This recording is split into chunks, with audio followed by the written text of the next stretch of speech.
aking binabahagi ang kapayapaan. Sumayin niyo rin ang Panginoon. Nanaway hindi na uubos. Magpakailanman sa inyong mga buhay. Ako si Jesus, ang muling pagkabuhay. Ako ang salita na nagkatawang tao. Ngunit nagpatanang din ang pagsakit, pagdurusa, para apuin ko ang inyong mga kasalanan. Dahil nararapat lamang ako na maganap ang lahat na nakasaad sa banal na aklat. Na ito ang inyong biyaya at grasya, awa na bago ng Diyos. Nararapat makamtan bawat nilikha niya sa sangli. Ang Diyos nga ay dakila sa lahat.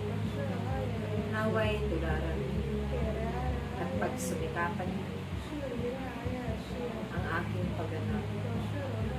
Minsan man dumaraan kayo sa madilim na daanan. Minsan malubak at matinig ito. Subalit magpatuloy lamang kayo dahil walang masasayang na mga pagkakataon, na mga pagpapagal at gising, pagsasakripisyo para sa inyo. Ito'y gaganting palaan ng Diyos sa mga panahon na ipagkakalob ang biyaya sa bawat kasasabi. Siya ang nakakabatid ng lahat, kaya't wala kayong naulilinis. Sikapin ng bawat isa na hindi mawalay sa Diyos na makapangyarihan. Dahil kung kayo ay mawalay sa piling ng Diyos, magiging kaawa-awa ang inyong mga kalagayan, kahilinang. Kaya pagsumikapan nawa ng bawat isa ang manatiling paglingkod hanggang sa wakas ng inyong mga buhay. Sa abot ng inyong makatayo, ialay ninyo ang inyong mga natitirang oras, panahon, buhay sa Diyos, upang ito man ay mabiging daan na makapagtumpok ang bawat isa ng kayamanan sa kanalang. Hindi kayo magpapamali ng daraan.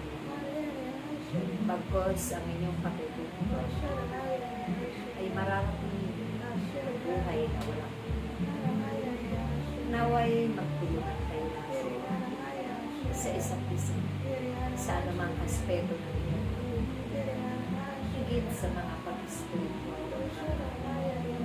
Ipaunawa ninyo sa inyong mga kapwa ang Diyos na inyong pinagbilit ay Diyos na buhay at makapangyarihan sa inyo. Na siya ang inyong dakilang, siya ang inyong pagkasa, siya ang lahat-lahat sa inyo. Walang sino man ang mabubuhay sa sanlibutan na hindi umasa sa Diyos at hindi mananatili manalig at mananampalataya sa Kanya. Dahil maraming bagay na magaganap at paparating na nakatakdang ng mga sala. Kaya't sama-sama rin kayo na manalangin ng liban upang lagi ninyo itong ay hindi maranasan ng inyong bayan ng bansa. Panalangin niyo rin ang bawat ama ng bansa at mga namumuno sa bawat pamahalaan.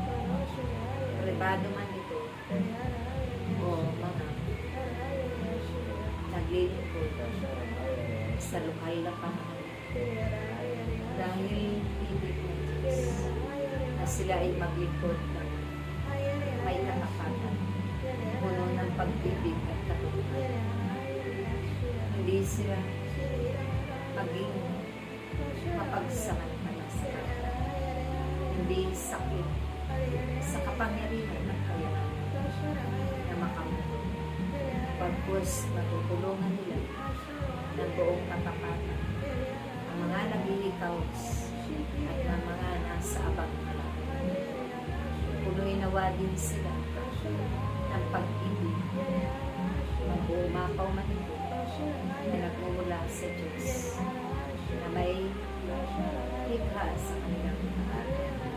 Kaya't sincero nawa kayo sa inyong mga tungkol at may katapatan gaganapin ayon sa kaloob ng Diyos. Sumayin niyo ang aking pag-ibig. Sumayin niyo ang gabay at patnubay ng Diyos sa ngalan ng Anak, ng Espiritu Santo.